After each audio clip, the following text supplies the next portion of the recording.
बदर की लड़ाई में कुरैशी मक्का पर पैगंबर मोहम्मद साहब की जीत के बाद जब ये खबर अबू सुफियान को मिली तो उसे एक जोरदार झटका लगा। ये खबर सुनने के बाद अबू सुफियान ने पुराने सरदारों को फौज से हटा दिया और कुछ नए नौजवानों को फौज में शामिल किया, जिससे अबू सुफियान शहर के भीतर नागरिक और सैन्य मामलों का एकमात्र अकेला सरदार बन गया। पुराने सरदारों में कुछ लोग ऐसे भी थे जो मोहम्मद साहब को नुकसान नहीं पहुंचाना चाहते थे, लेकिन बद्र में विनाशकारी मक्का की हार के बाद मक्का के लोगों का मूड काफी बदल गया था। अब कई मक्का वालों का मानना ये था कि मोहम्मद को सिर्फ ताकत के बल पर हराया जा सकता है।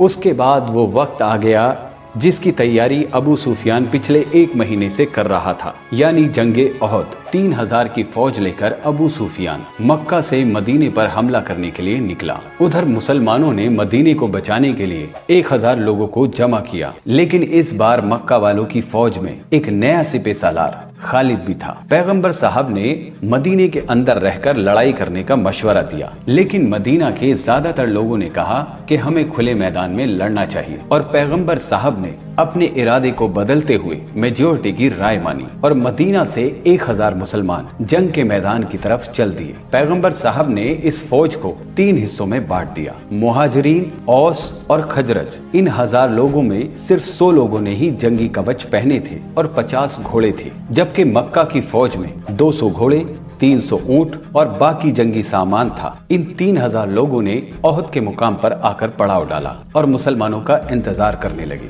मक्का वालों ने भी अपनी फौज को 3 हिस्सों में बांटा था। इस फौज के बीच में अबू सुफियान यानी मक्का का नया लीडर था, और उसके बाईं तरफ अबू जहल का बेटा इकरमा, और दाईं तरफ फौजियों की कमान खालिद बिन वलीद ने संभाली। मक्का के 3000 काफिरों से लड़ने के लिए जब मदीना की 1000 की फौज ओहद के मुकाम पर पहुंची तो अब्दुल्ला बिन उबई सबसे बड़ा मुनाफिक बदल गया और वो कहने लगा कि हम नहीं लड़ेंगे। उसके बाद अब्दुल्ला बिन उबई अपने 300 साथियों को लेकर मैदान छोड़कर भाग गया। उसके जाने के बाद मुसलमान की फौज में सिर्फ 700 लोग रह गए और उनके मुकाबले में 3000 की फौज खड़ी थी। अपनी फौज में से 50 तीरंदाज पैगंबर साहब ने एक पहाड़ के ऊपर भेजे ताकि मक्का वाले पीछे से हमला ना कर सके, और इन 50 लोगों से तंबी करते हुए कहा कि अगर मुसलमान ये जंग जीत जाएं तो भी तुम्हें नीचे नहीं उतरना है, या अगर मुसलमान जंग हार जाएं और उनकी लाशों को चील कौवे खाने लगे तो भी तुम इस पहाड़ से नहीं हिलोगे। काफिरों की फौज से एक आदमी सामने आया। हजरत अली ने उसको जाकर खत्म कर दिया। फिर उसका भाई सामने आया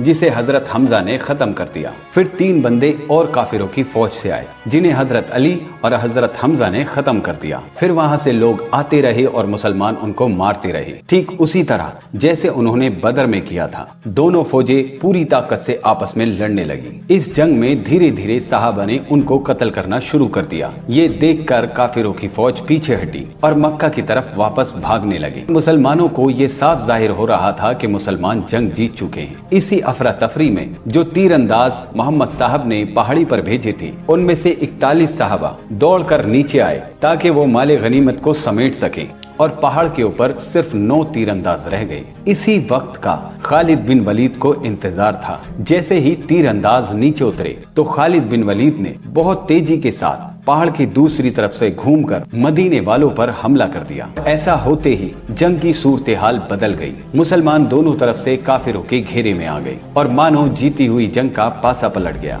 ऐसा होने पर बहुत सारे सहाबी शहीद होने लगे। हजरत हमजा को एक वहशी ने शहीद कर दिया। इसी जंग के दौरान एक अफवाह फैल गई, आप पैगंबर साहब जंग में शहीद हो गए हैं। और ये अफवाह इसलिए फैली थी जब खालिद बिन वलीद ने पहाड़ के पीछे से हमला किया तो उनकी एक टुकड़ी ने पैगंबर साहब के खैमे पर हमला कर दिया, और उस टाइम पर वहां पैगंबर साहब की हिफाजत के लिए सिर्फ 9 लोग मौजूद थे, और इस जंग में पैगंबर साहब का दांत शहीद हो गया। लेकिन हजरत तलहा और बाकी साहबा ने उनको बचाए रखा। 9 साहबा में से जब 7 शहीद हो गए तो काफिरों को लगा कि उन्होंने पैगंबर साहब को शहीद कर दिया, क्योंकि उन्होंने मसअब बिन उमैर को शहीद कर दिया था, जिनकी सूरत पैगंबर साहब से काफी मिलती थी। इतने में मुसलमानों की फौज जंग की उस घिराव से निकलकर पीछे हटी और पैगंबर साहब को बचाकर पहाड़ के ऊपर ले गई। पहाड़ के ऊपर पहुंचकर दोबारा घेराबंदी कर दी। बिना घोड़ों की मक्का वाले पहाड़ पर चढ़ नहीं सकते थे। वो जानते थे अगर उन्होंने पैदल पहाड़ पर चढ़ने की कोशिश की तो मुसलमान उन्हें तीर बरसाकर खत्म कर देंगे, क्योंकि अबू सुफियान को ये लग रहा था कि उसकी फौज ने पैगंबर साहब को भी कत्ल कर दिया है। उसने जाने से पहले हजरत उमर से पूछा, क्या पैगंबर साहब मारे गए?